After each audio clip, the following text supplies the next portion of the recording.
Hello दोस्तों, स्वागत है आपका आपके अपने YouTube चैनल दिसार जी के जीएस क्लासेस में। दोस्तों, आप सब लोग कैसे हैं? उम्मीद करते हैं आप सब लोग अच्छे होंगे, स्वस्थ होंगे, मस्त होंगे और अपनी तैयारी बेहतरीन तरीके से आप सभी कर रहे होंगे। दोस्तों, हम आपको यूथ साइंस बुक का सॉल्यूशन करवा रहे हैं, जिसमें दोस्तों हम आपको आज बायोलॉजी का टॉपिक ऊतक टिश्यूज के सारे क्वेश्चन करवाने वाले हैं। उसमें दोस्तों हम आपको आज करवाने वाले हैं पादप ऊतक के सारे क्वेश्चन। दोस्तों, पादप ऊतक से जितने भी क्वेश्चन इस बुक में दिए गए हैं सारे हम इस वीडियो में कवर करेंगे। वीडियो अच्छा लगे दोस्तों वीडियो को लाइक कर दीजिएगा, शेयर कर दीजिएगा, कमेंट कर दीजिएगा। चैनल पे नए हैं चैनल को सब्सक्राइब करके बेल आइकन को प्रेस कर लीजिएगा। और दोस्तों, हमसे जुड़ने के लिए, क्लास के अपडेट के लिए आप हमारा टेलीग्राम चैनल ज्वाइन कर सकते हैं। टेलीग्राम चैनल का लिंक मैंने डिस्क्रिप्शन बॉक्स में आपको दे दिया है। चलिए दोस्तों, देर ना करते हुए स्टार्ट करते हैं आज का अपना सेशन। और दोस्तों, सभी की प्लेलिस्ट हमने आपके लिए बना दी है, तो प्लेलिस्ट में जाके भी आप सारी वीडियो देख सकते हैं। चलिए स्टार्ट करते हैं आज का अपना सेशन। दोस्तों, आज हम पढ़ेंगे पादप ऊतक प्लांट टिश्यूज के सारे क्वेश्चन। देखते हैं पहला क्वेश्चन।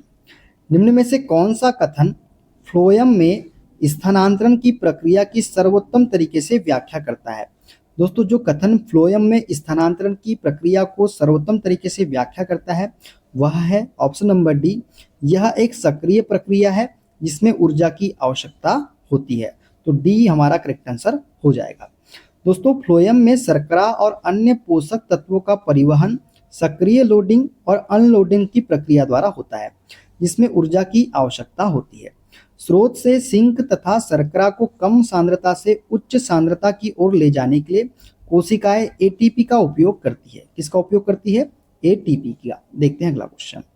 एक पौधों में टहनियों और जड़ों के शीर्ष पर तीव्र वृद्धि दिखाई देती है, तो ऊतक की कौन सी विशेषताएं इस अवलोकन का सपोर्ट करती है?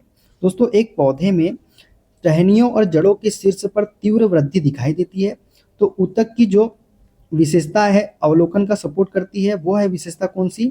घना कोशिका द्रव्य, प्रमुख केंद्रक और कोई रिक्तिका नहीं। ये विशेषताएं जो है अवलोकन का सपोर्ट करती है। तो ऑप्शन ए हमारा करेक्ट आंसर हो जाएगा। दोस्तों, पौधों में टहनियों और जड़ों के शीर्ष पर तीव्र वृद्धि का कारण विभज्योतक ऊतक है। इस ऊतक में कोशिकाएं अविभेदित और सक्रिय रूप से विभाजित होती है। कोशिकाओं का कोशिका द्रव्य घना होता है, उनका केंद्रक प्रमुख होता है और इनमें रिक्तिका नहीं होती है। कोशिका भित्ति कैसी होती है? पतली होती है। ठीक है, देखते हैं अगला क्वेश्चन। निम्न में से कौन सी विशेषता पादपों को क्षतिग्रस्त ऊतकों को प्राणियों की तुलना में अधिक दक्षता पूर्वक पुनः जीवित करने की में सक्षम बनाती है? दोस्तों, ये विशेषता है हमारी विभज्योतकी ऊतकों की उपस्थिति। विभज्योतकी ऊतकों की उपस्थिति विशेषता जो है ये पादपों को क्षतिग्रस्त ऊतकों को प्राणियों की तुलना में अधिक दक्षता पूर्वक पुनः जीवित करने में सक्षम बनाती है। दोस्तों, विभज्योतकी ऊतक पादपों में ऐसे सक्रिय कोशिकाओं का समूह है जो लगातार विभाजन करते रहते हैं, जिसमें पादप क्षतिग्रस्त या कटे हुए भागों को जल्दी पुनर्जीवित व पुनर्निर्मित कर लेते हैं। प्राणियों की तुलना में पादपों में यह ऊतक अधिक सक्रिय और व्यापक रूप से उपस्थित होता है। देखते हैं अगला क्वेश्चन। विभज्योतक ऊतक की कोशिकाओं में निम्न में से क्या अनुपस्थित होता है? तो दोस्तों, विभज्योतक ऊतक की कोशिकाओं में रसधानी जो है ये उपस्थित नहीं होती है। क्या होती है? ये अनुपस्थित होती है। दोस्तों, जिन कोशिकाओं में विभाजन की क्षमता होती है उन्हें विभज्योतकी ऊतक हम कहते हैं। ये ऊतक पौधों की लंबाई और मोटाई बढ़ाने में सहायता करते हैं। ये ऊतक पौधों की प्राथमिक एवं द्वितीयक वृद्धि के लिए जिम्मेदार होते हैं। विभज्योतकी ऊतक की कोशिकाओं में कोशिका द्रव्य, कोशिका भित्ति एवं केंद्रक पाया जाता है, जबकि रसधानी अनुपस्थित होता है। ठीक है, देखते हैं अगला क्वेश्चन। पादपों के जटिल स्थायी ऊतक के संबंध में निम्न में से कौन सा कथन सही है? दोस्तों, जटिल स्थायी ऊतक के संबंध में जो सही कथन है वो है ऑप्शन नंबर डी। ये ऊतक पादप की परिवहन प्रणाली के लिए आवश्यक होते हैं। यही हमारा क्या है? सत्य कथन हो जाएगा। दोस्तों, पौधों में जटिल स्थायी ऊतक दो प्रकार के होते हैं। एक होता है जाइलम और दूसरा होता है फ्लोएम। जाइलम जो है पौधों में जड़ से पत्तियों की ओर पानी और खनिजों का परिवहन करता है, जबकि फ्लोएम जो है ये प्रकाश संश्लेषण प्रक्रिया द्वारा पत्तियों द्वारा संश्लेषित भोजन का पौधों के विभिन्न भागों तक परिवहन करता है। कौन? फ्लोएम। ठीक है, देखते हैं अगला क्वेश्चन। कौन सा तने और जड़ों के वृद्धि वाले भाग में विद्यमान रहता है तथा वह इनकी लंबाई में वृद्धि करता है? तो दोस्तों, ये है हमारा केवल शीर्षस्थ विभज्योतक। दोस्तों केवल शीर्षस्थ विभज्योतक जो है ये तनों और जड़ों की वृद्धि वाले भाग में विद्यमान रहता है तथा वह इनकी लंबाई में वृद्धि करता है। तो ऑप्शन डी करेक्ट आंसर हो जाएगा। दोस्तों केवल शीर्षस्थ विभज्योतक तने और जड़ों के बढ़ते हुए सिरे में पाया जाता है तथा इनकी लंबाई बढ़ाने में मदद करता है। शीर्षस्थ विभज्योतक ऑक्सिन नामक पादप हार्मोन का भी निर्माण करता है जो वृद्धि में महत्वपूर्ण भूमिका निभाता है, जबकि पार्श्व विभज्योतक तने और जड़ों की चौड़ाई बढ़ाने में मदद करता है। कौन सा? पार्श्व विभज्योतक। ठीक है, देखते हैं अगला क्वेश्चन। निम्न में से कौन सी फ्लोएम की कोशिकाएं हैं? तो दोस्तों फ्लोएम की कोशिकाएं कौन कौन सी होती है? तो ये होती है चालनी नलिका और साथी कोशिकाएं। ये जो है फ्लोएम की कोशिकाएं है। दोस्तों फ्लोएम एक जटिल स्थायी ऊतक है। यह संवहन बंडल के अंदर पाया जाता है। इसका मुख्य कार्य पत्तियों द्वारा बनाए गए कार्बनिक भोज्य पदार्थों को पौधों के अन्य भागों तक पहुंचाना है। फ्लोएम में मुख्य रूप से चालनी नलिका, साथी कोशिका, फ्लोएम पेरेन्काइमा और फ्लोएम फाइबर नामक कोशिकाएं पाई जाती है, जिनमें फ्लोएम फाइबर मृत कोशिकाएं होती है। कैसी कोशिकाएं होती है? फ्लोएम फाइबर मृत कोशिकाएं होती है। देखते हैं अगला क्वेश्चन। डैश एक जटिल स्थायी ऊतक है दोस्तों। तो दोस्तों फ्लोएम जो है ये एक जटिल स्थायी ऊतक है। ठीक है, देखते हैं अगला। निम्न में से कौन सा सरल स्थायी ऊतक नहीं है? तो दोस्तों फ्लोएम जो है ये सरल स्थायी ऊतक नहीं है। देखते हैं अगला। निम्न में से कौन सा ऊतक जटिल पौधों की एक विशेषता है जो कि उनको स्थानीय वातावरण में रहने के अनुकूल बनाती है? तो ये है संवहन ऊतक। संवहन ऊतक जटिल पौधों की एक विशेषता है जो कि उनको स्थानीय वातावरण में रहने के अनुकूल बनाती है। दोस्तों संवहन ऊतक पौधों में पाया जाने वाला एक जटिल ऊतक है। यह पानी, खनिज, पोषक तत्व और भोजन को पौधों के अलग अलग हिस्सों में पहुंचाता है। संवहन ऊतक पौधों के तने, जड़ों और पत्तियों में पाया जाता है। जाइलम तथा फ्लोएम संवहनी ऊतकों के उदाहरण हैं। ये ऊतक पौधों को उनके स्थानीय वातावरण में रहने के अनुकूल बनाते हैं। विभज्योतक पौधों के वे ऊतक होते हैं जिनकी कोशिकाएं निरंतर विभाजित होती रहती है। ये ऊतक पौधों की लंबाई और मोटाई बढ़ाने में मदद करते हैं। कौन से? विभज्योतक ऊतक। विभज्योतक ऊतक के प्रकार कौन कौन से हैं? तो शीर्षस्थ विभज्योतक, पार्श्व विभज्योतक, अंतर्वेशी विभज्योतक ऊतक। ये जो है ये विभज्योतक ऊतक के प्रकार है। ठीक है, देखते हैं अगला क्वेश्चन। पेरेन्काइमा के बारे में निम्न में से कौन सा कथन गलत है? तो दोस्तों जो गलत कथन है ऑप्शन नंबर ए वाला, यह पौधों के विभिन्न भागों जैसे प्रतानों और लताओं के तने को बिना टूटे मुड़ने में सहायता करता है, यही हमारा कथन गलत हो जाएगा। तो ऑप्शन ए करेक्ट आंसर हो जाएगा।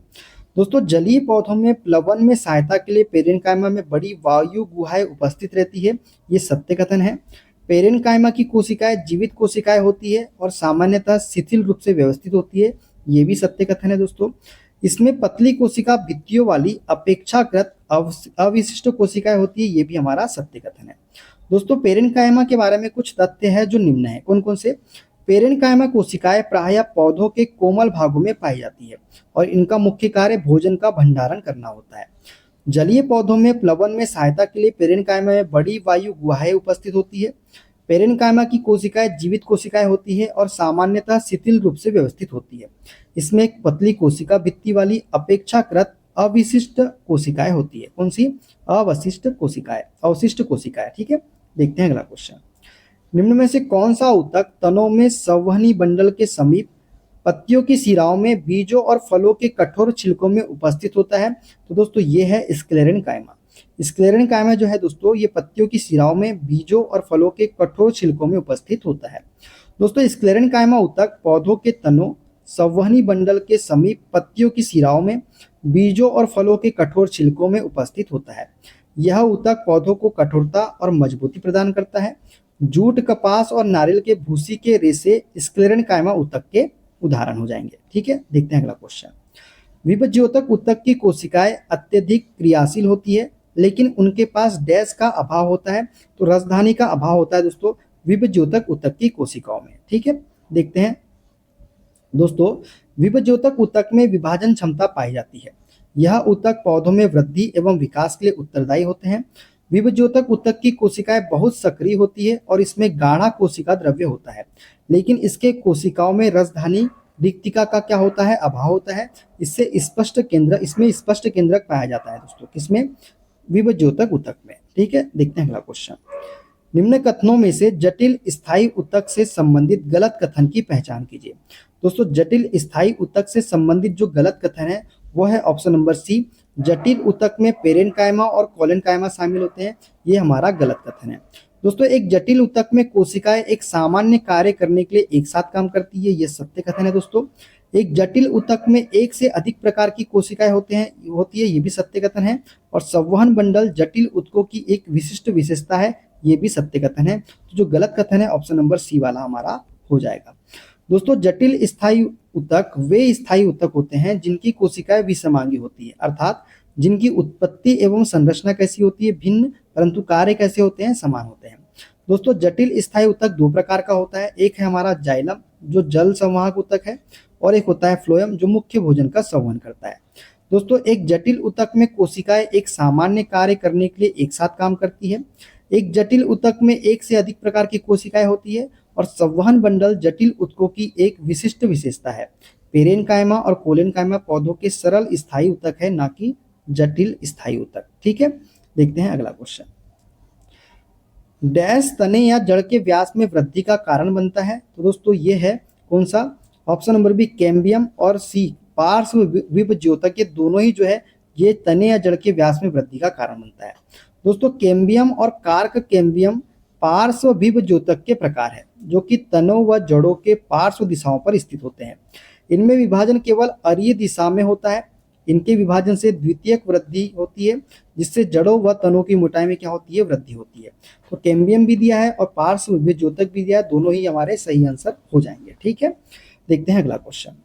फ्लोएम में निम्न में से कौन सी कोशिकाएं मृत कोशिकाएं होती है। दोस्तों ये होती है हमारी कौन सी, अभी हमने बताया था फ्लोएम रेसे। फ्लोएम रेसे जो है दोस्तों ये इनकी कोशिकाएं जो होती है, इनकी कोशिकाएं मृत कोशिकाएं होती है। दोस्तों फ्लोएम एक जीवित ऊतक है जो पौधों में पाया जाता है। यह पौधों में पोषक तत्वों को एक जगह से दूसरी जगह तक पहुंचाने का कार्य करता है। फ्लोएम पौधों के तने, जड़ व पत्तियों में पाया जाता है। फ्लोएम में चालनी नलिका, सहकोशिका, फ्लोएम पेरेन्काइमा तथा फ्लोएम फाइबर पाए जाते हैं। फ्लोएम रेसे, फ्लोएम फाइबर जो है दृढ़ ऊतक तंतु होते हैं, लेकिन फ्लोएम में उपस्थित होने के कारण इन्हें फ्लोएम तंतु हम कहते हैं।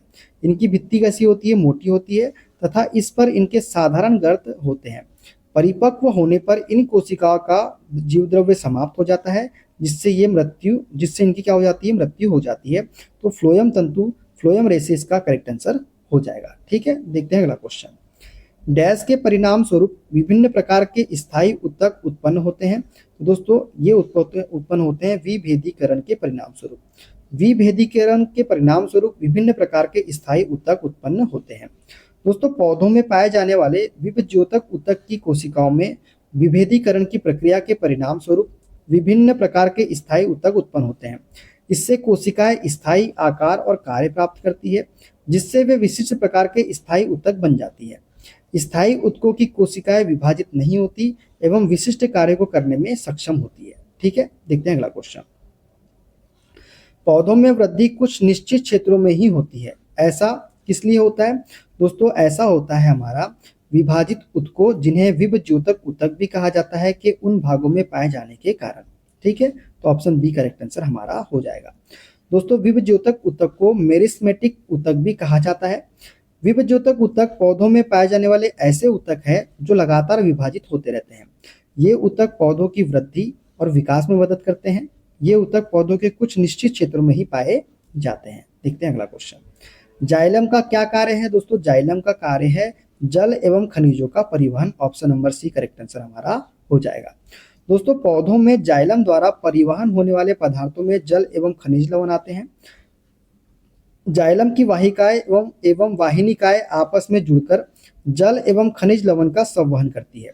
जड़ों के मूल रोम मृदा के संपर्क में होते हैं, जो कि कोशिका जल एवं खनिज लवण को आयन के रूप में ग्रहण करती है। पौधों में भोजन तथा अन्य पदार्थों का परिवहन फ्लोएम के द्वारा होता है। किसके द्वारा, फ्लोएम के द्वारा। देखते हैं अगला क्वेश्चन। जाइलम ऊतक के कौन से तत्व परस्पर जल संवाहक चैनल बनाते हैं। तो ये है दोस्तों वाहिका और वाहिनिका जो है ये जाइलम ऊतक के तत्व है जो परस्पर जल संवाहक चैनल बनाते हैं। दोस्तों जाइलम ऊतक पौधों के जड़, तना एवं पत्तियों में पाया जाता है। इसे चालन ऊतक कहा जाता है। यह चार विभिन्न प्रकार के तत्वों वाहिनिकाएं, वाहिकाएं, जाइलम तंतु तथा जाइलम मृदुतक से मिलकर बना होता है। इन तत्वों में से वाहिका और वाहिकाएं परस्पर जल संवाहक चैनल बनाते हैं। कौन से सब चैनल बनाते हैं? जल संवाहक चैनल। देखते हैं अगला क्वेश्चन। डैश मृदा से प्राप्त जल तथा खनिज पदार्थों का वहन करता है, जबकि डैश उन पत्तियों जहां प्रकाश संश्लेषण के उत्पाद संश्लेषित होते हैं और कोलेनकाइमा पौधों के अन्य भागों तक वहन करता है। तो दोस्तों ये है हमारा जाइलम। जाइलम जो है मृदा से प्राप्त जल तथा खनिज पदार्थों का वहन करता है, जबकि फ्लोएम जो है ये उन पत्तियों जहां प्रकाश संश्लेषण के उत्पाद संश्लेषित होते हैं और कोलेनकाइमा पौधों के अन्य भागों तक वहन करता है, ये यहाँ पे फ्लोएम पाया जाता है। तो यहाँ पे आ जाएगा जाइलम और यहाँ पे क्या आ जाएगा? फ्लोएम आ जाएगा। ठीक है, तो ऑप्शन डी हमारा करेक्ट आंसर हो जाएगा। दोस्तों जाइलम जो है ये मृदा से प्राप्त जल तथा खनिज पदार्थों का वहन करता है, जबकि फ्लोएम जो है उन पत्तियों जहां प्रकाश संश्लेषण के उत्पाद संश्लेषित होते हैं इनका पौधों के भागों तक वहन करता है।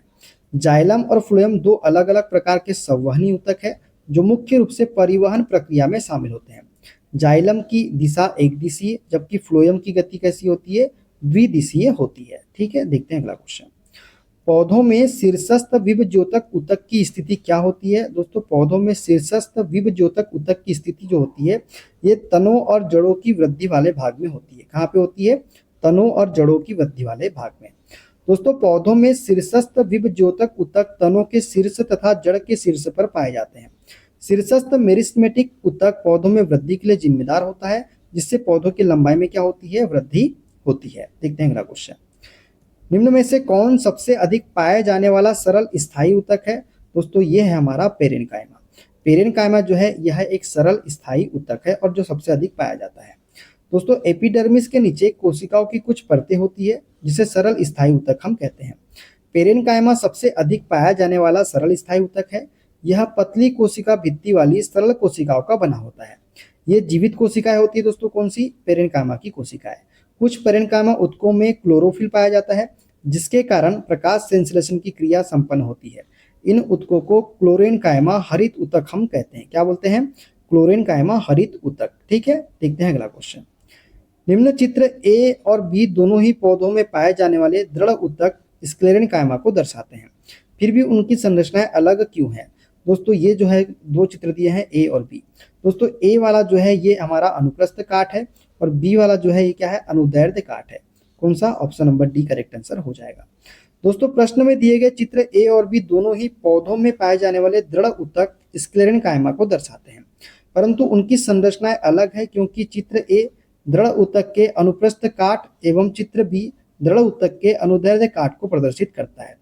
दृढ़ ऊतक की परिपक्व कोशिकाएं निर्जीव होती है। इसकी कोशिकाओं की भित्तियों पर लिग्निन नामक पदार्थ का जमाव होता है। कौन सा? लिग्निन नामक पदार्थ का जमाव होता है दोस्तों इनकी कोशिकाओं में, जिससे कोशिका भित्ति अधिक मोटी हो जाती है। इसका काम पौधों को यांत्रिक शक्ति प्रदान करना। यह दो प्रकार की होती है। कौन कौन सी? दृढ़ ऊतक रेशे और दृढ़ कोशिकाएं। दोस्तों की गौरतलब है कि अनुप्रस्थ काट में दृढ़ ऊतक रेशों का आकार बहुभुजी, आयताकार या गोल हो सकता है तथा दृढ़ कोशिकाएं आकार में अनियमित एवं छोटी होती है। किसमें? अनुप्रस्थ काट में। ठीक है, देखते हैं अगला क्वेश्चन। पादपों में अपशिष्ट उत्सर्जन की प्रक्रिया के संबंध में इनमें से कौन सा कथन सही है? दोस्तों पादपों में अपशिष्ट उत्सर्जन की प्रक्रिया में जो सही कथन है वह है ऑप्शन नंबर डी। कुछ पौधों में अपशिष्ट उत्पाद रॉल या रेजिन के रूप में संचित होते हैं। यही क्या हो जाएगा? हमारा सत्य कथन हो जाएगा। दोस्तों पौधे वाष्पोत्सर्जन के माध्यम से अतिरिक्त पानी छोड़ते हैं। प्रकाश संश्लेषण से उत्पन्न अतिरिक्त ऑक्सीजन रंध्रों के माध्यम से बाहर निकलते हैं। पुराने जाइलम ऊतकों में रेजिन व गोंद जैसे अपशिष्ट जमा हो जाते हैं। जब पत्तियां छाल व फल गिरते हैं तो उनमें से अपशिष्ट पदार्थ भी बाहर निकल जाते हैं। कुछ अपशिष्ट पदार्थ पौधों के आसपास की मृदा में क्या होते हैं? उत्सर्जित होते हैं। ठीक है, देखते हैं अगला क्वेश्चन। पादपों में रेजिन और गोंद विशेषकर डैश में संचित होते हैं, तो ये होते हैं पुराने जाइलम में। कहाँ पे संचित होते हैं? पुराने जाइलम में संचित होते हैं। दोस्तों पौधे अपने अपशिष्ट उत्पादों को किन विभिन्न भागों में संग्रहित करते हैं? तो दोस्तों ये संग्रहित करते हैं पत्तियों, रसधानियों और पुराने जाइलम में। तो option number D correct answer हो जाएगा। ठीक है, देखते हैं अगला क्वेश्चन। एक कटी हुई टहनी को रंगीन पानी में रखा जाता है, जैसा कि नीचे दिए गए चित्र में दिखाया गया है। कुछ घंटों बाद जब टहनी काट दी जाएगी तो वह कैसी दिखेगी? रंगीन ऊतक कहाँ पाया जाता है? तो दोस्तों ये टहनी है जिसे रंगीन पानी में रखा जाता है। जब इसको काट दिया जाता है तो रंगीन उत्तक कहाँ पाया जाता है? तो रंगीन उत्तक जो पाया जाएगा दोस्तों, ये पाया जाएगा कहाँ पे? तो ये पाया जाएगा हमारा ऑप्शन नंबर ए, चित्र ए की तरह। इसमें चित्र ए की तरह। दोस्तों, एक कटी हुई टहनी को रंगीन पानी में रखा जाए और कुछ घंटों के बाद जब टहनी काट दी जाए तो वह चित्र ए की तरह दिखेगा, क्योंकि रंगीन पानी जाइलम वाहिनियों तथा जाइलम वाहिकाओं द्वारा ऊपर टहनी में चढ़ जाता है, जिससे कि टहनी की वाहिनियां और वाहिकाएं रंगीन दिखाई पड़ती है। तो चित्र ए वाला जैसे ये दिखेगा, चित्र ए वाला। ठीक है, देखते हैं अगला क्वेश्चन। पौधों की पत्तियों द्वारा तैयार भोजन को फ्लोएम के माध्यम से पौधों के किन भागों तक पहुंचाया जाता है? दोस्तों, पौधों की पत्तियों द्वारा तैयार भोजन को फ्लोएम के माध्यम से पौधों के जड़, बीजों, फलों और विभज्योतक तक पहुंचाया जाता है। कहाँ तक? जड़ों, बीजों, फलों और विभज्योतक तक। ठीक है, देखते हैं अगला क्वेश्चन। पौधों की पत्तियों द्वारा तैयार भोजन को फ्लोएम के माध्यम से पौधों के जड़ों, बीजों, फलों और विभज्योतक तक पहुंचाया जाता है। फ्लोएम संवहनी पौधों में पाए जाने वाले परिवहन तंत्र के रूप में कार्य करने वाले जटिल उत्तक होते हैं। कौन? फ्लोएम। ठीक है, देखते हैं अगला क्वेश्चन। निम्न में से क्या जाइलम वाहिकाओं को जलरोधी बनाता है? दोस्तों, जाइलम वाहिकाओं को जलरोधी बनाता है लिग्निन।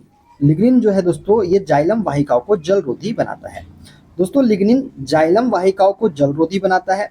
कोशिका तंतु और दृढ़ कोशिकाओं की कोशिका भित्ति अत्यधिक लिग्निन युक्त होने के कारण कोशिका भित्ति इतनी मोटी हो जाती है कि कोशिका के अंदर की गुहा अत्यंत ही संकीर्ण हो जाती है और कुछ नलियों के रूप में रह जाती है।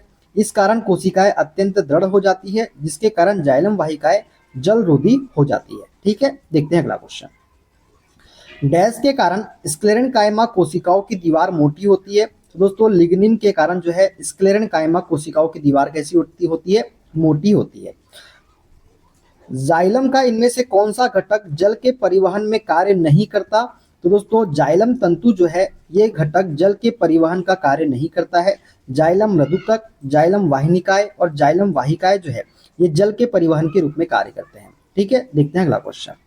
निम्न में से किसकी उपस्थिति जटिल पादपों का एक विशिष्ट गुण है जिसने स्थलीय वातावरण में उनके अस्तित्व को संभव बनाया है? तो दोस्तों, ये है संवहनी ऊतक।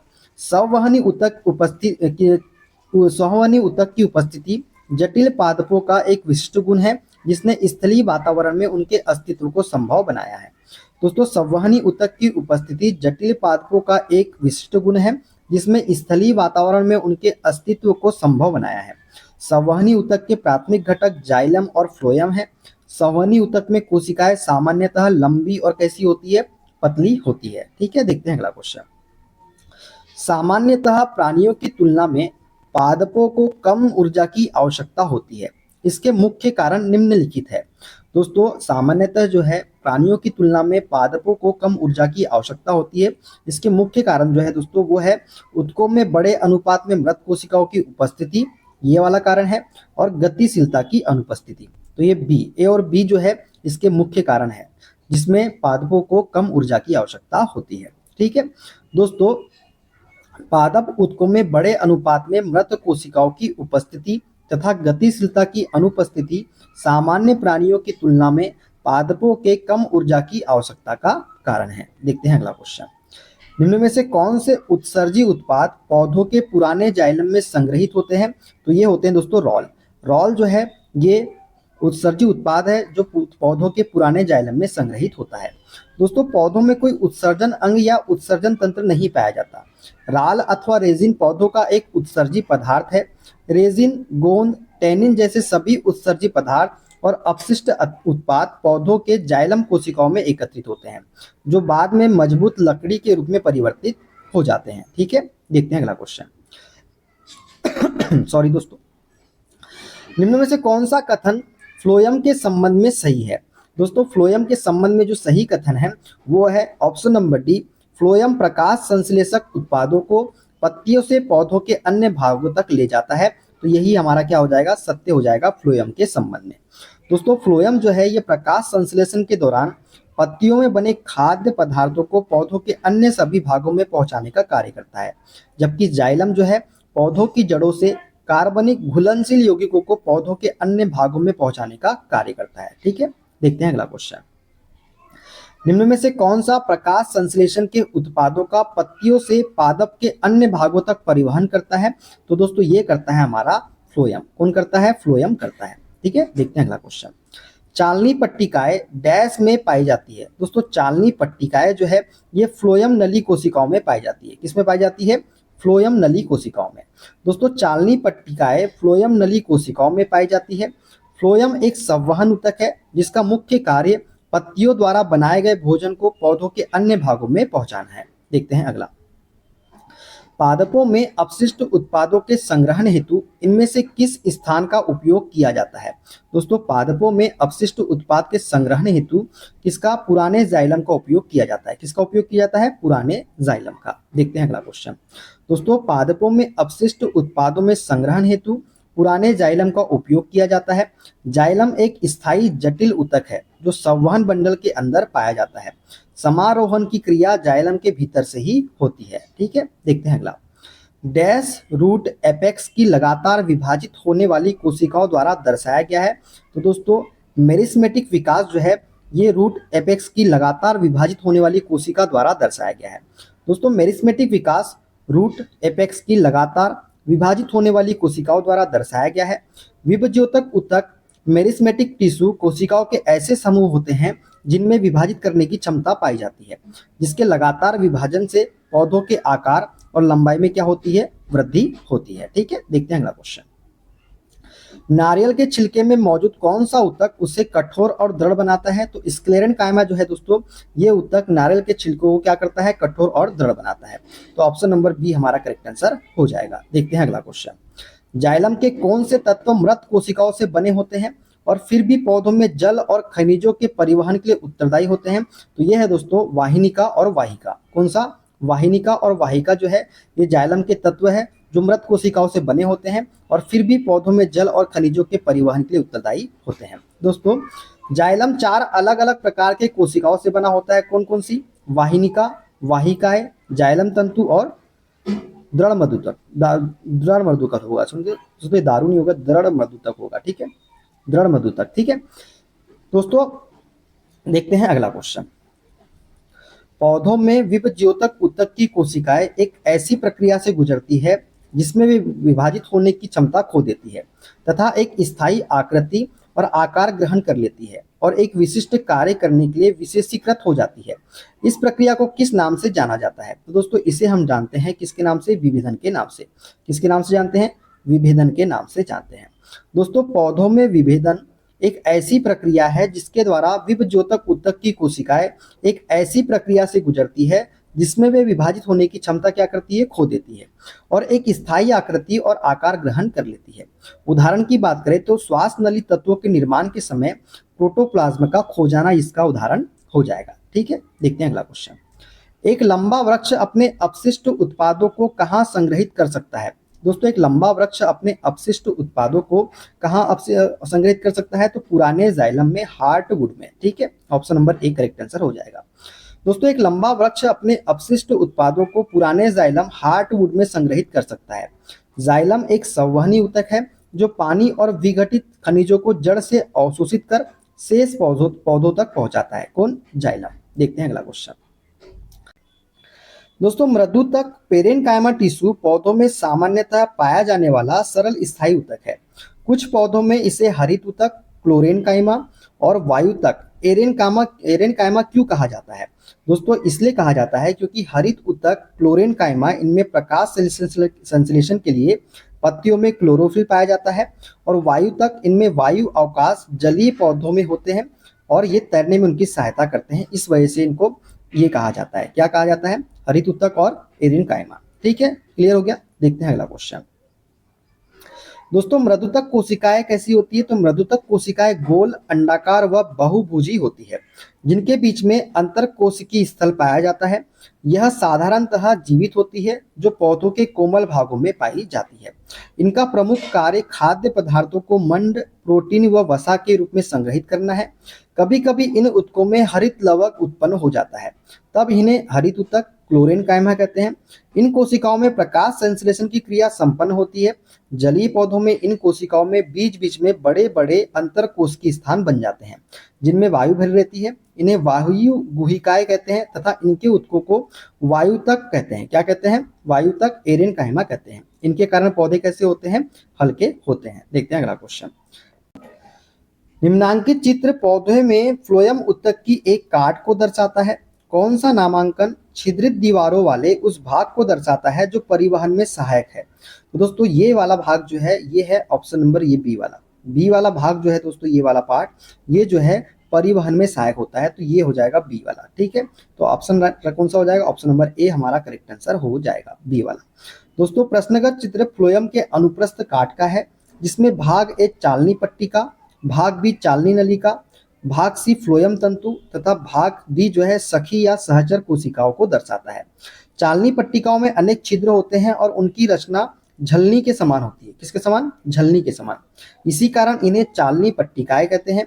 इन छिद्रों द्वारा एक चालनी नलिका का जीव द्रव्य दूसरा चालनी नलिका के जीव द्रव्य से संबंधित रहता है और खाद्य पदार्थों को एक कोशिका से दूसरी कोशिका में संवहन होता है। ठीक है, देखते हैं अगला क्वेश्चन। इनमें से कौन सा जाइलम का एक घटक नहीं है? तो दोस्तों जाइलम का एक घटक नहीं है सहचर कोशिका। सहचर कोशिका जो है ये जाइलम का घटक नहीं है। वाहिका, वाहिनिका और मृदुतक जो है ये किसका घटक है? जाइलम के घटक है। ठीक है, देखते हैं अगला क्वेश्चन। भोजन के संग्रहण के लिए जाइलम की कौन सी कोशिकाएं उत्तरदायी है? दोस्तों भोजन के संग्रहण के लिए जाइलम की जो कोशिकाएं उत्तरदायी है वो है पेरेनकाइमा। पेरेनकाइमा जो है ये भोजन के संग्रहण के लिए जाइलम की कोशिकाएं हैं जो उत्तरदायी होती है। दोस्तों पौधों में भोजन के संग्रहण के लिए जाइलम की पेरेनकाइमा कोशिकाएं उत्तरदायी होती है जो केवल जीवित कोशिकाओं में स्टार्च और वसा को स्टोर करती है, जबकि जाइलम पौधों को यांत्रिक सहारा देते हैं। कौन? जाइलम। ये पौधों की जड़ों द्वारा अवशोषित जल तथा खनिज लवणों को पौधों के विभिन्न भागों तक पहुंचाने का कार्य करता है। इसे जल संवहन ऊतक भी कहते हैं। अंततः भूमि का जल परासरण दबाव द्वारा पौधों के मूल रोमों तक पहुंचाता है। क्या करता है? भूमि का जल परासरण दबाव द्वारा पौधों के मूल रोमों तक पहुंचाता है। कौन? जाइलम। ठीक है, देखते हैं अगला क्वेश्चन। पादपों में उत्सर्जन की प्रक्रिया के संबंध में इनमें से कौन सा कथन गलत है? दोस्तों पादपों में उत्सर्जन की प्रक्रिया के संबंध में जो गलत कथन है वो है ऑप्शन नंबर बी।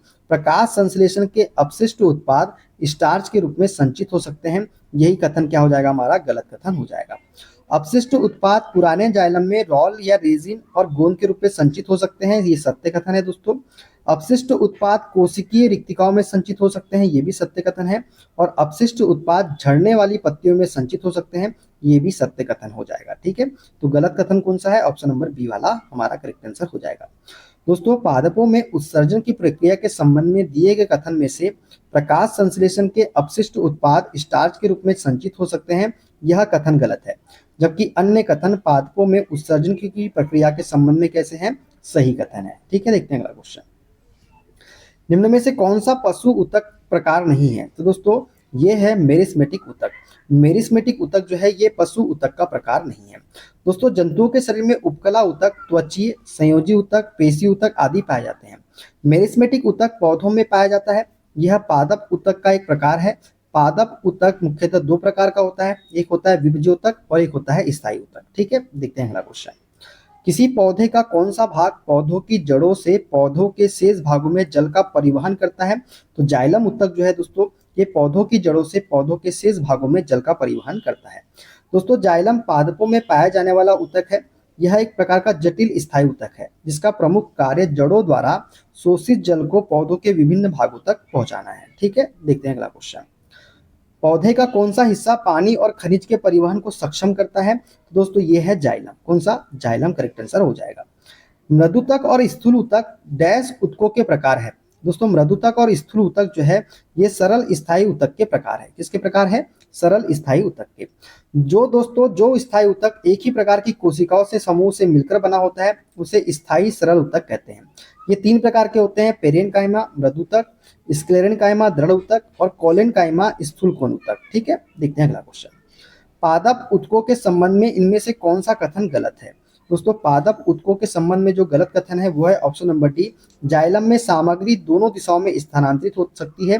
यही हमारा क्या है? गलत कथन हो जाएगा। ठीक है दोस्तों, एक से अधिक कोशिकाओं से मिलकर बने होने के कारण जाइलम और फ्लोएम को जटिल ऊतक हम कहते हैं। ये दोनों पौधों में पाए जाने वाले संवहन ऊतक है। जाइलम जल व खनिजों के संवहन में और फ्लोएम भोजन के संवहन में प्रमुख भूमिका निभाता है। ठीक है, देखते हैं अगला क्वेश्चन। डैश ऊतक संवहन पुल बनाते हैं। तो दोस्तों जाइलम और फ्लोएम जो है ये संवहन पुल बनाते हैं। ऑप्शन नंबर सी वाला करेक्ट आंसर हो जाएगा। दोस्तों कोशिकाओं का वह समूह जिसमें सभी कोशिका आकार, आकृति, कार्य, उद्गम की दृष्टि से समान होती है ऊतक कहलाता है। जाइलम और फ्लोएम ऊतक कोशिकाओं का वह समूह है जिसमें एक से अधिक प्रकार की कोशिकाएं मिलकर संवहन पुल एक इकाई की तरह का कार्य करती है। ठीक है, देखते हैं अगला। फ्लोएम डैश के अतिरिक्त निम्न में से अन्य सभी से मिलकर बना है। तो दोस्तों फ्लोएम जो है ये फ्लोएम वाहिका के अतिरिक्त, किसके अतिरिक्त? फ्लोएम वाहिका के अतिरिक्त किससे? चालनी नलिकाएं, सहकोशिका और फ्लोएम तंतु से मिलकर बना होता है। कौन? फ्लोएम। दोस्तों फ्लोएम पौधों में पाया जाने वाला संवहन ऊतक है। दूसरा संवहन ऊतक जाइलम है। फ्लोएम एक जटिल स्थायी ऊतक है। यह संवहन बंडल के अंदर पाया जाता है। इसका निर्माण 4 प्रकार की कोशिकाओं से हुआ है। दोस्तों कौन कौन सी? चालनी नलिका है, सखी कोशिका है, फ्लोएम मृदुतक और फ्लोएम तंतु। ठीक है, देखते हैं अगला क्वेश्चन।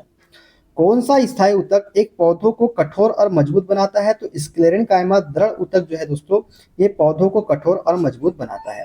दोस्तों दृढ़ ऊतक एक साधारण स्थायी ऊतक है। यह ऊतक पौधों को कठोर एवं मजबूत बनाता है। स्थूलकोण ऊतक कोलेनकाइमा की कोशिकाएं केंद्रक युक्त, लंबी, अंडाकार या बहुभुजी, जीवित तथा रसदानी युक्त होती है। यह ऊतक पौधों को यांत्रिक सहायता प्रदान करता है। कौन सा? स्थूलकोण ऊतक कोलेनकाइमा। दोस्तों मृदुतक पेरेनकाइमा की बात करें तो यह एक सरल स्थायी ऊतक है। इस ऊतक की कोशिकाओं में सघन और जीवित प्रोटोप्लाज्म एवं एक केंद्रक पाया जाता है। यह एपिडर्मिस के रूप में पौधों का संरक्षण करता है। किसके रूप में? एपिडर्मिस के रूप में। जलीय पौधों में तैरने के लिए गुहिकाएं रहती है जो मृदुतक के बीच में पाई जाती है। इस प्रकार के मृदुतक को हम वायुतक या फिर एरेनकाइमा कहते हैं। क्या कहते हैं? वायुतक या फिर एरेनकाइमा। देखते हैं अगला क्वेश्चन। निम्न में से कौन सा पौधों की बाह्य त्वचा का कार्य नहीं है? दोस्तों पौधों की बाह्य त्वचा का कार्य नहीं है प्रकाश संश्लेषण करना। कौन सा? प्रकाश संश्लेषण करना जो है ये पौधों की बाह्य त्वचा का कार्य नहीं है। दोस्तों बाह्य त्वचा का प्रमुख कार्य पौधे की शुष्कन, पादप शरीर से जल की हानि तथा संक्रमण से रक्षा करना है। पत्तियों के बाह्य त्वचा तथा छाल में स्थित स्टोमेटा होते हैं जो गैसों के आदान प्रदान और वाष्पोत्सर्जन की क्रिया में मदद करते हैं। पौधों में प्रकाश संश्लेषण सूर्य के प्रकाश की उपस्थिति में हरे पत्तियों के द्वारा होता है। किसके द्वारा होता है? हरे पत्तियों के द्वारा। स्थायी ऊतकों के निर्माण के लिए एक स्थायी संरचना, आकार और क्रिया अपनाने की प्रक्रिया को क्या कहा जाता है?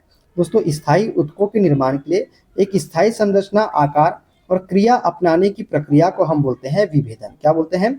विभेदन बोलते हैं। दोस्तों स्थायी ऊतकों के निर्माण के लिए एक स्थायी संरचना, आकार और क्रिया अपनाने की प्रक्रिया को विभेदन कहा जाता है। लगातार विभेदन के माध्यम से जीव के शरीर में क्या होती है? वृद्धि होती है। ठीक है।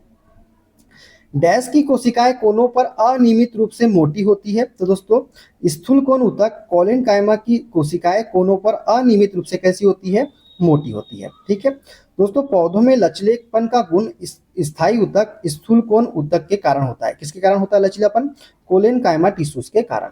यह पौधे के विभिन्न भागों में बिना टूटे हुए लचीलापन लाता है और यांत्रिक सहायता भी प्रदान करता है। यह ऊतक एपिडर्मिस के नीचे पर्णवृत्त में पाया जाता है। इस ऊतक की कोशिकाएं जीवित, लंबी और अनियमित ढंग से कोनों पर कैसी होती है? मोटी होती है। लेकिन इनके सेलुलोज, हेमीसेलुलोज तथा पेक्टिन जमा होती है, इसलिए इनके कोने मोटे होते हैं। किस लिए होती है? सेलुलोज, हेमीसेलुलोज और पेक्टिन इसमें जमा होती है, इसलिए इनके कोने कैसे होते हैं? मोटे होते हैं। इनमें अंतराकोश की स्थान नहीं होता है दोस्तों। किसमें? कोलेनकाइमा टिश्यू में। देखते हैं अगला क्वेश्चन। इनमें से किस प्रकार की कोशिकाएं पादपों में संवहनी ऊतक का भाग नहीं है? दोस्तों संवहनी ऊतक का भाग नहीं है कोलेनकाइमा। कोलेनकाइमा जो है दोस्तों यह संवहनी ऊतक का भाग नहीं है। संवाहिका, वाहिका और पेरेनकाइमा जो है ये पादपों में संवहनी ऊतक के भाग है। दोस्तों पौधों में लचीलापन डैश ऊतक के कारण होता है, तो ये होता है किसके कारण? कोलेनकाइमा ऊतक के कारण। तो ऑप्शन सी हमारा करेक्ट आंसर हो जाएगा। सिव ट्यूब और सह कोशिकाएं मुख्य रूप से डैश के संचरण के लिए उत्तरदायी होती है। दोस्तों सिव ट्यूब और सह कोशिकाएं जो है मुख्य रूप से पौधों में भोजन के संचरण के लिए उत्तरदायी होती है। किसके लिए? पौधों में भोजन के संचरण के लिए। दोस्तों सिव ट्यूब और सह कोशिकाएं मुख्य रूप से पौधों में भोजन के संचरण के लिए उत्तरदायी होती है। इनके द्वारा पूरे पौधों में कार्बोहाइड्रेट को पहुंचाया जाता है। देखते हैं अगला क्वेश्चन। निम्न में से कौन सा विकल्प तने और जड़ों के शीर्ष पर पाया जाता है? दोस्तों शीर्ष विभज्योतक जो है ये तनों और जड़ों के शीर्ष पर पाया जाता है। दोस्तों शीर्षस्थ विभज्योतक जड़ तथा तनों में अग्र सिरों पर तथा पत्तियों के अग्रों पर पाए जाते हैं। इन ऊतकों के निरंतर विभाजित होते रहने से ही जड़ व तने की लंबाई में क्या होती है? वृद्धि होती है। अर्थात ये ऊतक जड़ व तनों के सिरों पर वृद्धि बिंदु का निर्माण करते हैं। किसका निर्माण करते हैं? वृद्धि बिंदु का। देखते हैं अगला क्वेश्चन। शीर्षस्थ विभज्योतक तने और जड़ की डैश में वृद्धि करता है। दोस्तों शीर्षस्थ विभज्योतक तने और जड़ की लंबाई में वृद्धि करता है। किसमें वृद्धि करता है? लंबाई में। देखते हैं अगला। निम्न में से कौन सा सरल स्थायी ऊतक नहीं है? तो दोस्तों जाइलम जो है ये सरल स्थायी ऊतक नहीं है। जीवितक, कोलेनकाइमा, स्क्लेरेनकाइमा जो है ये सरल स्थायी ऊतक है। दोस्तों जाइलम एक जटिल स्थायी ऊतक है। यह एक संवहन ऊतक है जो संवहन बंडल के अंदर पाया जाता है। यह ऊतक पौधों में जल के संवहन का कार्य करता है। कौन सा? जाइलम। देखते हैं अगला। निम्न में से कौन सा ऊतक मुख्य रूप से मृत कोशिकाओं से बना होता है? तो दोस्तों ये बना होता है जाइलम। जाइलम जो है मुख्य रूप से मृत कोशिकाओं से बना होता है। दोस्तों जाइलम ऊतक मुख्य रूप से मृत कोशिकाओं से बना है। यह एक संवहन ऊतक है। इसका कार्य जड़ों द्वारा अवशोषित जल तथा खनिज लवणों को पौधों के विभिन्न भागों तक पहुंचाना है। ठीक है, देखते हैं अगला क्वेश्चन। पौधों में उस ऊतक का नाम क्या है जो जड़ों से पौधों के अन्य हिस्सों में पानी और खनिज पहुंचाता है? तो ये है हमारा जाइलम। ठीक है, देखते हैं अगला। निम्न में से कौन पौधों में जल के वहन से संबंधित है? तो जाइलम जो है दोस्तों ये जल के वहन से संबंधित है। दोस्तों जाइलम ऊतक पौधों में जल के वहन से संबंधित है। जाइलम ऊतक पौधों के जड़, तना एवं पत्तियों में पाया जाता है। इसे चालन ऊतक भी हम कहते हैं। यह 4 विभिन्न प्रकार के घटकों से बना होता है। कौन कौन सी? वाहिनिकाएं, वाहिकाएं, जाइलम तंतु तथा जाइलम मृदुतक से। दोस्तों वाहिनिकाएं जो है ये जल को तने द्वारा जड़ से पत्ती तक पहुंचाती है। वाहिकाएं ये पौधों की जड़ से जल एवं खनिज लवण को पत्ती तक पहुंचाती है। जाइलम तंतु ये मुख्यतः पौधों को यांत्रिक सहारा प्रदान करता है। और जाइलम मृदुतक जो है यह किनारे की ओर पानी के पार्श्वीय संवहन में मदद करता है। इसकी ओर, किनारे की ओर। देखते हैं अगला क्वेश्चन। निम्न में से कौन सा ऊतक का अंतर कोशिकीय क्षेत्र बड़ा होता है? तो अंतर कोशिकीय क्षेत्र जो बड़ा होता है दोस्तों वो होता है पेरेनकाइमा का। किसका होता है? पेरेनकाइमा का। दोस्तों पेरेनकाइमा ऊतकों में सभी कोशिकाएं समव्यासी तथा पतली भित्ति युक्त होती है। मृदुतक कोशिकाएं अंडाकार, गोल अथवा बहुमुखी होती है तथा कोशिकाओं के बीच में अंतरा कोशिकीय क्षेत्र बड़ा होता है। किसमें? पेरेनकाइमा ऊतक में। देखते हैं अगला क्वेश्चन।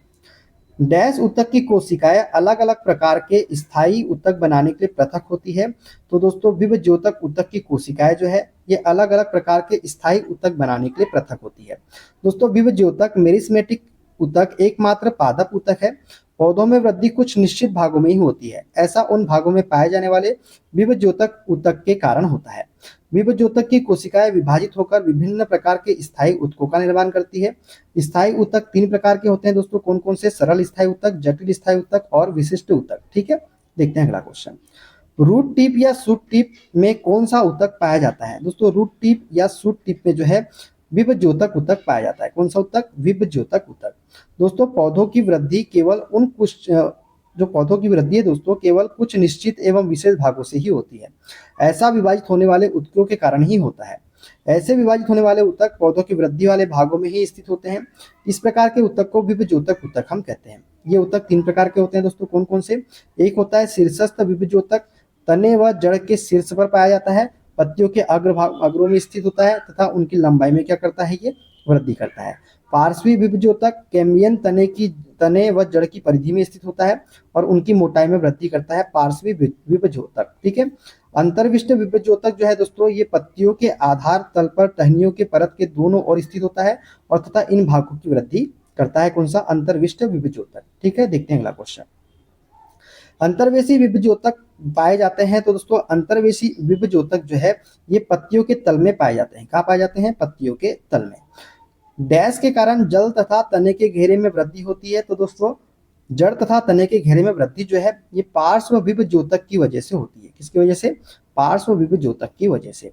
एक पौधे के तने या जड़ का घेरा किस कारण बढ़ता है? तो ये बढ़ता है दोस्तों लेटरल मेरिस्टेम के कारण। किसके कारण? लेटरल मेरिस्टेम के कारण जो है पौधे का तना या जड़ का घेरा बढ़ता है। ठीक है, देखते हैं अगला क्वेश्चन।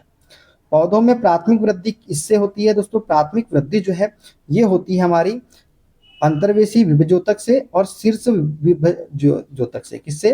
अंतर्वेशी और शीर्ष विभज्योतक से पौधों में प्राथमिक वृद्धि होती है। दोस्तों, पौधों में वृद्धि मुख्यतः सक्रिय कोशिका का विभाजन वाले विशिष्ट क्षेत्रों तक ही सीमित होती है। इस क्षेत्र को मेरिस्टेम कहते हैं। पौधों में विभिन्न प्रकार के मेरिस्टेम मूल तथा तने के शीर्ष पर होते हैं। ये प्राथमिक ऊतक बनाते हैं, इन्हें शीर्षस्थ मेरिस्टेम कहते हैं। जब मेरिस्टेम स्थायी ऊतकों के बीच होता है तब उसे अंतर्वेशी मेरिस्टेम कहते हैं। अंतर्वेशी मेरिस्टेम और शीर्षस्थ विभज्योतक दोनों ही प्राथमिक वृद्धि के लिए जिम्मेदार होते हैं। ठीक है, देखते हैं अगला क्वेश्चन। निम्न में से कौन से पौधों के ऊतक कोशिका विभाजन में सक्षम है? तो कोशिका विभाजन में जो सक्षम ऊतक है दोस्तों, वह है विभज्योतक ऊतक। कौन से ऊतक? विभज्योतक ऊतक। दोस्तों, विभज्योतक ऊतक में कोशिका विभाजन की क्षमता होती है। ये मुख्यतः पौधों के वर्धी भागों में पाए जाते हैं।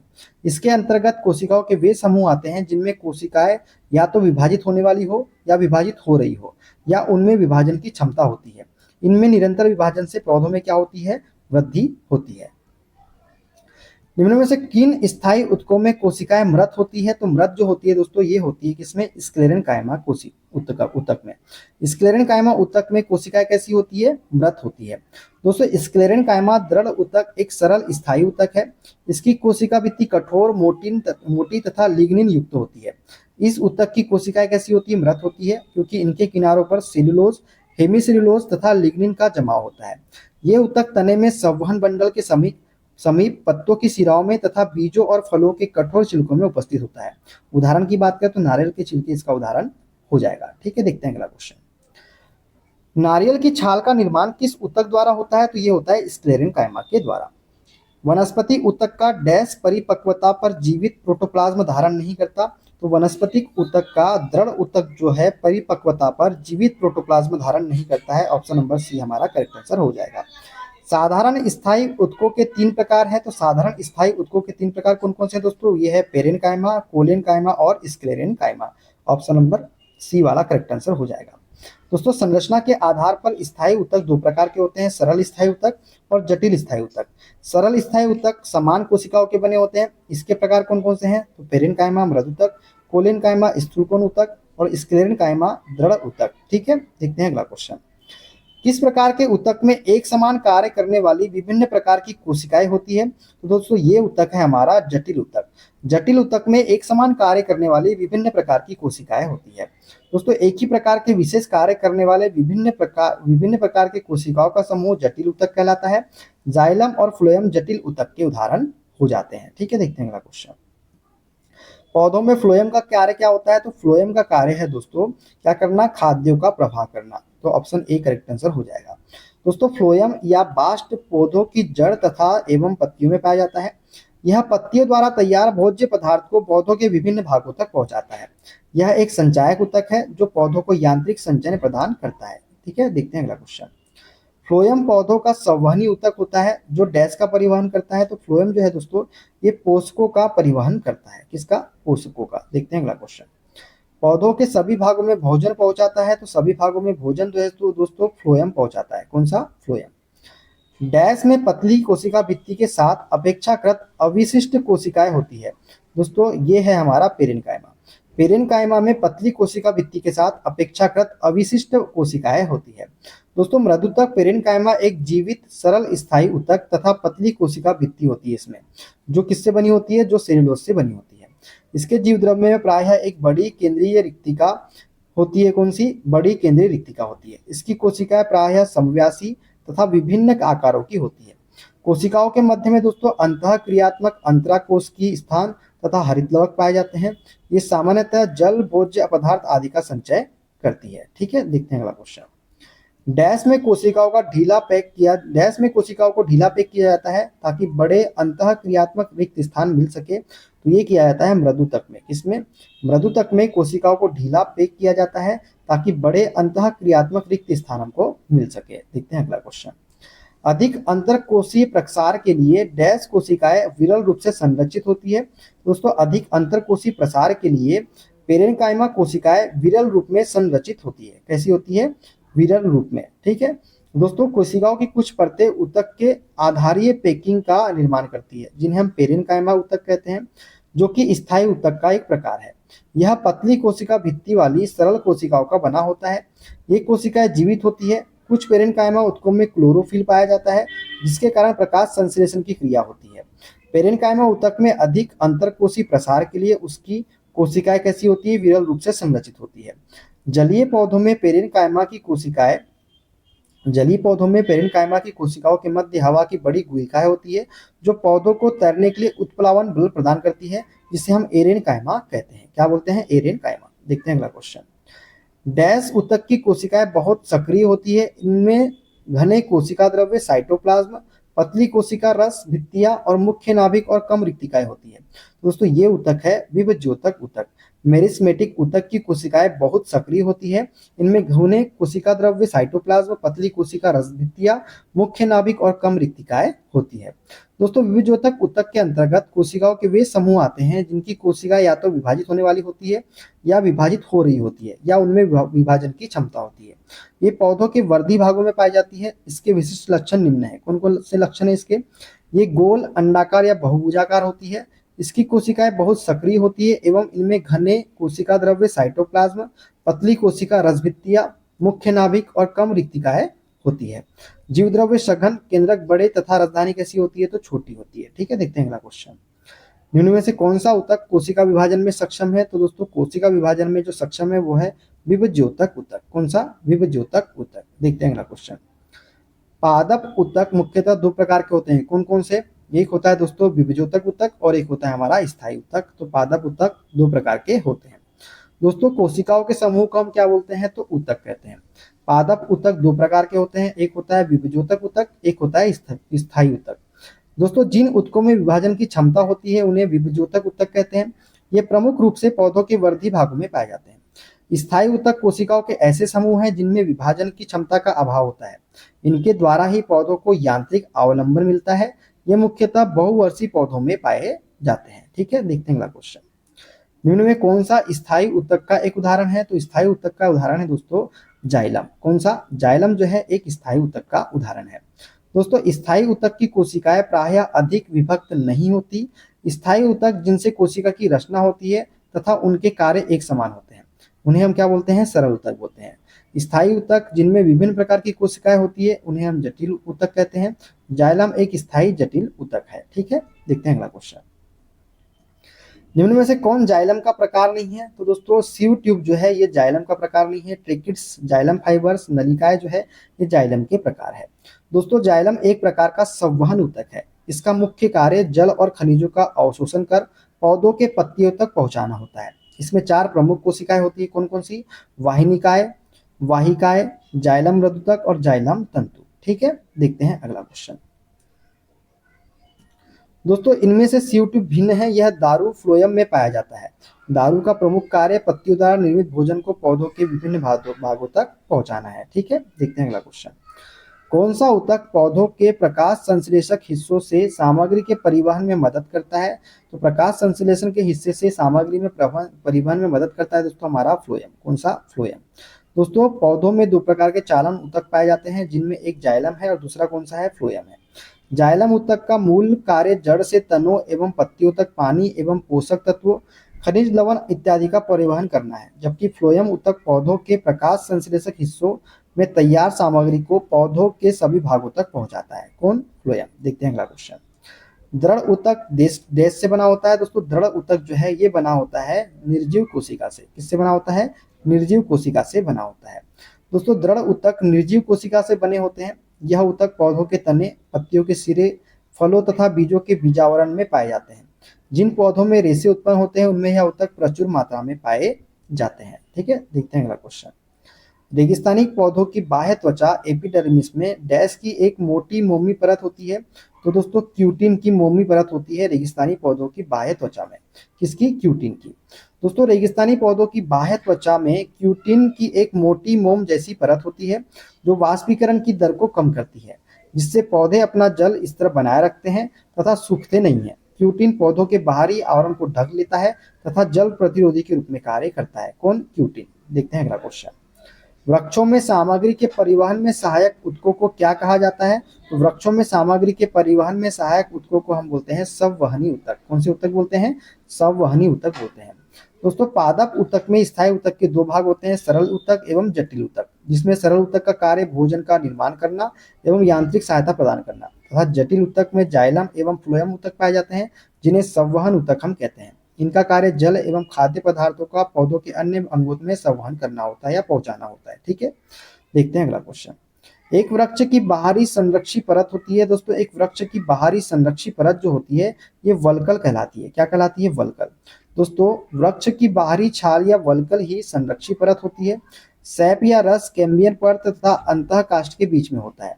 सैप या रस जो है दोस्तों ये कैम्बियन परत तथा अंतः काष्ठ के कहाँ होता है? बीच में होता है। पीठ वृक्ष का केंद्र होता है, जिस पर वृक्ष का भोजन क्या होता है? संग्रहित होता है। पीठ जो है ये किसका क्या होता है? वृक्ष का केंद्र होता है। देखिए चित्र में पीठ दिख रहा है, ये वृक्ष का क्या है? केंद्र है, जिस पर वृक्ष का क्या होता है? भोजन संग्रहित होता है। यहाँ पे भोजन क्या है? संग्रहित होता है। ठीक है, तो दोस्तों ये थे आज के सारे क्वेश्चन। वीडियो कैसा लगा कमेंट बॉक्स में जरूर बताइएगा। दोस्तों वीडियो अच्छा लगे वीडियो को लाइक कर दीजिएगा, शेयर कर दीजिएगा, कमेंट कर दीजिएगा। चैनल पे नए हैं चैनल को सब्सक्राइब कर लीजिएगा। और दोस्तों हमसे जुड़ने के लिए, क्लास के अपडेट के लिए आप हमारा टेलीग्राम चैनल ज्वाइन कर सकते हैं। टेलीग्राम चैनल का लिंक मैंने डिस्क्रिप्शन बॉक्स में आपको दे दिया है। मिलते हैं दोस्तों, अपना ख्याल रखिए। Okay bye bye, take care.